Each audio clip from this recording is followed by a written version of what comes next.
We've all been there. I know we have. I know you have. Probably don't know in which class. It definitely will not be this one. Because this one's pretty well laid out. As a matter of fact, they don't even let me use any of the guidance material to assess you on, which is weird because, and as a side note, if you're in the habit of not reading or walking through the guidances, you should. The people that work for Ashford are generally speaking pretty smart. And they have a lot of experience. And it's in this area that all of the real valuable stuff, not just the stuff that gets the grade, but the real valuable stuff, the stuff that's valuable towards your eventual career goals, this is where this is said. So if you're watching this right now, congratulations. And if you use it inside of one of your assignments, then little bonus points. Unofficial bonus points, because officially we can't give extra credit. But trust me, winky winky, yeah, it'll be there. The second most irritating thing, at least for me, and when I was guilty of this as well, in a variety of different areas, and the causes for this are variant. It kind of depends. But if you've ever been in a position where you're being assessed on something, and let's suppose that the teacher is, doing their thing, instructors doing their thing, and they get to the test, and there's crap on there you never saw before. Or there's stuff that is explained one way and then they expect it another way. One of the planning processes that I realized I ran into, especially when time got short, and the more you get involved in education, the more things you get entangled with, or your family develops, or growing in, or your family tragedies or issues or problems, you start running short on time or attention or energy. But what happens, though, especially now, because we've got this massive proliferation of informational videos on YouTube, and YouTube has been amazing. It's been an amazing resource, and it's given rise to things like Khan Academy and a number of other different places that have been instrumental in transforming how we transmit information. I mean, I'm doing it right now. This feed comes to you on this page, but it's actually posted on a YouTube, and it's fed through here. So there's a huge push, and it's not a bad push, to use YouTube videos in instruction, and we do. But oftentimes we build our assessments, and when we start looking and planning the assessment process, we assess things on what we know. But if you've provided some form of digital informational knowledge or some sort of support knowledge, it's probably a good idea to watch the video. I mean, it seems obvious, and it probably seems assumed. Instructor or teacher puts a video on their website or includes it as part of the additional reading or additional content that it would have been watched. I can see where that would make sense, and oftentimes doesn't.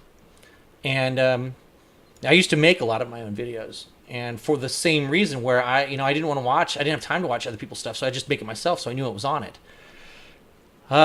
When I was teaching AP chemistry, things were brutal.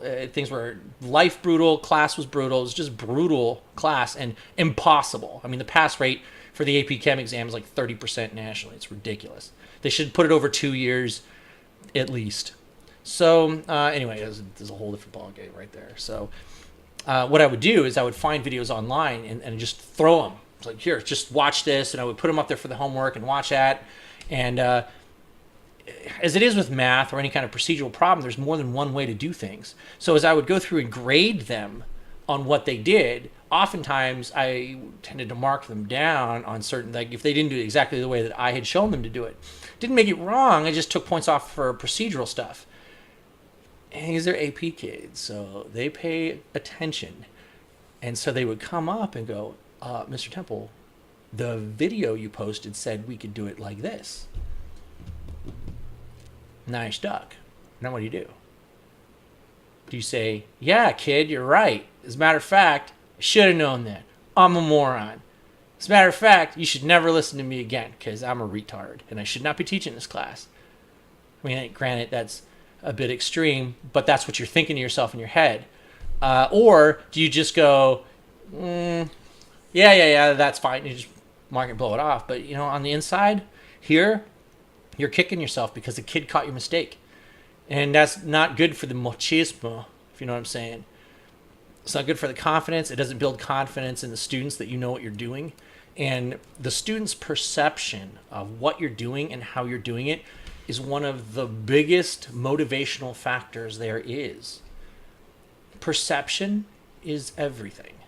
And if they perceive you to not have been planned out, helter-skelter, unorganized, they see weaknesses. It's like the antelope with the broken leg on the Serengeti. The lion is going to pounce on it. Unless you've done an enormous amount of back work on trying to build an emotional connection with these kids, they're going to be all over you every time you screw up like that. So when you're dealing, again, with design, and you're including things that you yourself didn't produce, it is unbelievably important that you make sure that you know implicitly what is on that material.